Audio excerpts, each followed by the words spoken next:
Senate colleagues, I rise to speak to the urgency of this discharge. I believe under statements yesterday, my colleague from Genesee County, Senate District 26, spoke about the recent unemployment numbers that were released by the Department of Energy, Labor, and Economic Growth.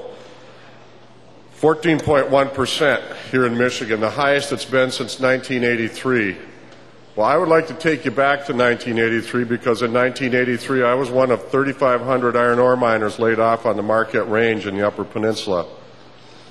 I went through an extended period of unemployment. The only thing that helped keep my family together was the fact that I had extended unemployment benefits.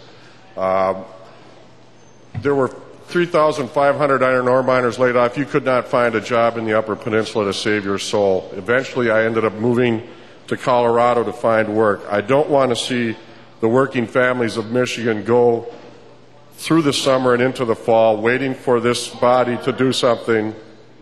What is your point, Senator? You're talking about the discharge motion and not the substance of the legislation?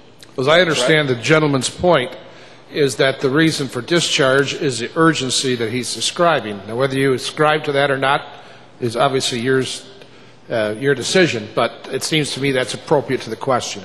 Senator, please proceed. Thank you, Mr. President. I believe there is a degree of urgency when you consider that thousands of Michigan working families are losing their unemployment benefits as each week elapses.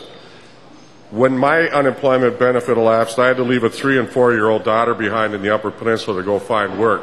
I do not want to see the working families of Michigan subjected to that same trauma that I was subjected to 26 years ago. We have a fix here before us. If we can take these bills up, pass these unemployment extension benefits, allow people who have no job to get trained for a job, allow people to support their families as we go through this troubled, turbulent economic time, I think that makes eminent sense. I think it's what this body should stand for. I think it's what this caucus stands for. And I would urge the members to support this discharge. These bills have sat long enough. Thousands of people are going without unemployment benefits because we refuse to act in this chamber, and I think now is the time to act. Before we break for the summer, before we let these families go without the unemployment benefits that supports them and supports their children. And thank you, Mr. President. I would like my remarks printed in the Journal.